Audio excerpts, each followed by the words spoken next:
Hi అందరికీ.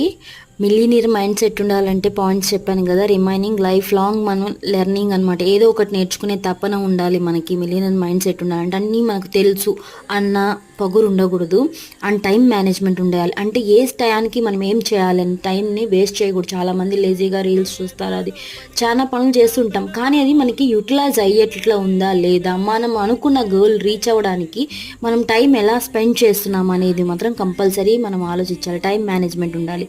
తర్వాత ఏదైనా మనం పని వర్క్ చేసాం, ఫెయిల్యూర్ వచ్చింది, ఓకే అంతే, వెంటనే ఇంకా బాధపడిపోతాం. Failures as a step to success. కాబట్టి ప్రతి అనుభవం మనకి, మనం సక్సెస్ని తొందరగా చేరుకోవడానికి ఫెయిల్యూర్ ఫస్ట్ వచ్చిందంటే బాధపడకండి, అదే మన సక్సెస్కి కీ అనుకోవాలి. సెల్ఫ్ డిసిప్లైన్ ఉండాలి. ఏ టైంకి ఏం చేయాలి, మనం ఏం తినాలి, ఎలా ఉండాలి అనేది ఒక సెల్ఫ్ డిసిప్లైన్ ఉండాలన్నమాట. బద్ధకం వదలాలి, ఆలస్యం చేయకూడదు ఏ పనుల్లో. అలా సెల్ఫ్ డిసిప్లైన్ కూడా మనకు కంపల్సరీ ఉండాలి. అండ్ నెట్వర్కింగ్, ఎప్పుడు